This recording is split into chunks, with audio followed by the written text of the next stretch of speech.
موقع ایسے آئے ہیں کہ مدینہ والوں نے سمجھ لیا جیسے قیامت آ گئی ہے۔ اللہ اکبر، جب نبی نے انتقال کیا تو لگتا تھا قیامت، مدینہ میں قیامت آ گئی ہے۔ جس دن امام حسین مدینہ سے رخصت ہوئے مدینہ والوں کو لگتا ہے قیامت آ گئی ہے۔ جس دن امام حسین کا لوٹا ہوا قافلہ مدینے میں داخل ہوا تھا مدینے والے ایسے بے چین تھے گویا ان پر قیامت آ گئی ہے۔ نبی کا انتقال ہوا تو ہر آنکھ رو رہی تھی، ہر گھر کے اندر بے چینی بے قراری تھی۔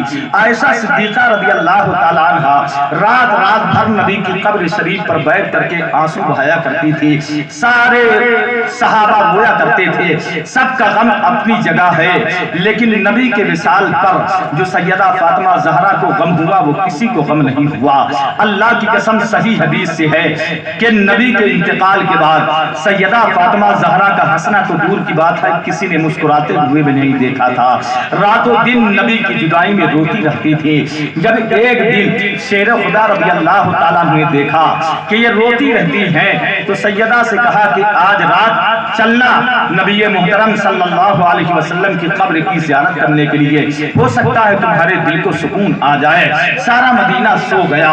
رات کے سناٹے میں شیر خدا نے سیدہ فاطمہ زہرا کو دیا اور گنبد خضرا اس وقت نہیں حجرہ عائشہ کی طرف بڑھے۔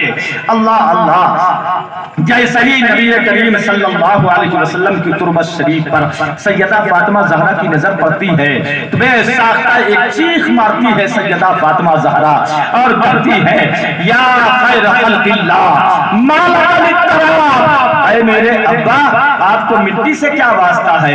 یہ مٹی ہے، آپ تو اللہ کے نور سے پیدا ہوئے ہیں۔ اس کے بعد روتے روتے گھٹنے کے بل سیدہ فاطمہ زہرا نبی کی قبر شریف کے پاس بیٹھ گئی اور بے قراری کے عالم میں آنسوؤں کی چھاؤں میں نبی کی تربت سے تھوڑی سی مٹی اٹھاتی ہے اور اسے اپنی آنکھوں سے سجدہ لگاتی ہے اور اسے اپنی ناکوں سے لگاتی ہے، روتے ہوئے کہتی ہے ماذا علی من شمت تربت احمدہ اللہ یشم مد الزمان یا غواریا۔ ارے میرے باپ کی تربت سے ایسی خوشبو آ رہی ہے کہ اگر کوئی نبی کی میرے باپ کی تربت کی مٹی کو سونگھ لے تو دنیا کی کوئی خوشبو سے کبھی پسند نہیں آ سکتی ہے۔ اللہ اکبر کبیرہ۔ اس کے بعد نبی کی جانب متوجہ ہو کر رو کے کہتی ہے اے ابا، آپ انتقال کر گئے، آپ کے انتقال کی وجہ سے سبت علی مصائب لو انہا سبت علی الایام سرنا لگا لیا۔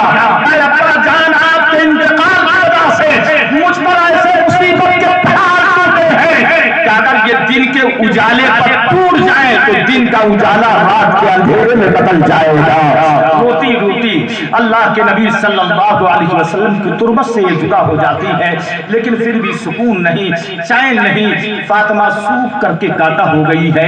ایک دن کی بات ہے کہ شیر خدا رضی اللہ تعالیٰ عنہ گھر کے اندر داخل ہوئے تو کیا دیکھا، کیا آٹا گوندھا ہوا رکھا ہے، مٹی بھیگی ہوئی رکھی ہے، حسنین کریمین کے کپڑا سیدہ دھل رہی ہے، بدن کپ کپا رہا ہے۔ شیر خدا کی آنکھوں میں آنسو آ گئے کہ چلنے کی تاب نہیں ہے، مٹی کیوں بھگا رکھی ہے اور یہ کپڑے کیوں دھو رہی ہے، آٹا کیوں اپنے ہاتھ سے گوندھ لیا ہے، روزانہ تو یہ کام میں کیا کرتا تھا۔ شیر خدا کہتے ہیں اے میری شریک حیات، کیا ہوا، یہ مٹی کیوں گوندھی ہے، آٹا کیوں گوندھا ہے اور یہ کپڑے کیوں دھل رہی ہے؟ تو کہتے ہیں سیدہ نے رو کر کے کہا اے میرے سرکار، ھذا فراق بینی و بینک، اب میری آپ کی جدائی کی گھڑی بالکل قریب آ چکی ہے۔ شیر خدا نے کہا جدائی کی گھڑی قریب آ گئی ہے، کیسے معلوم ہو گیا؟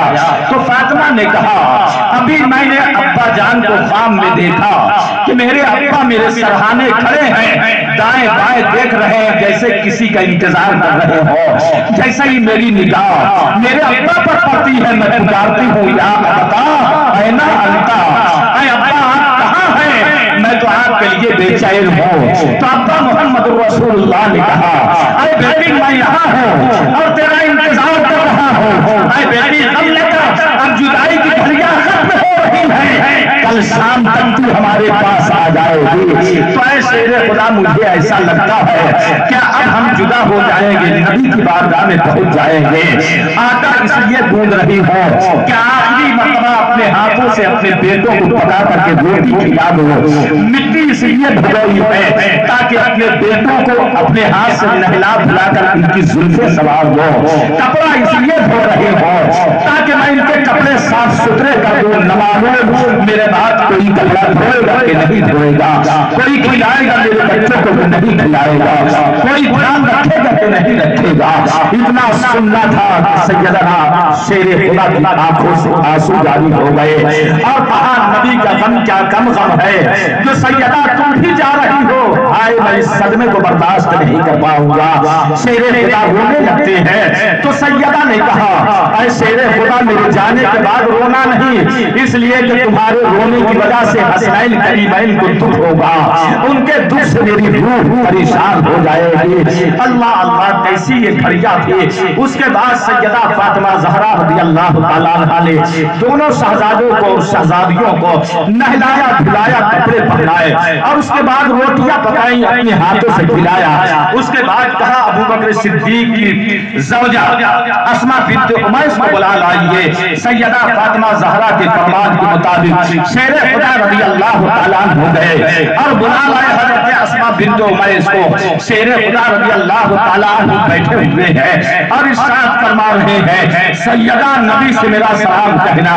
سیدہ بھی کہہ رہی ہے میرے بعد میرے بیٹوں کو مارنا نہیں، احساس یتیمی نہ ہونے دینا، اور اے علی تم میرے بعد میرے جنازے پر چیخ چلا کر کے ماتم نہ کرنا، میری قبر پر اے شیر خدا تم حاضری دیتے رہنا۔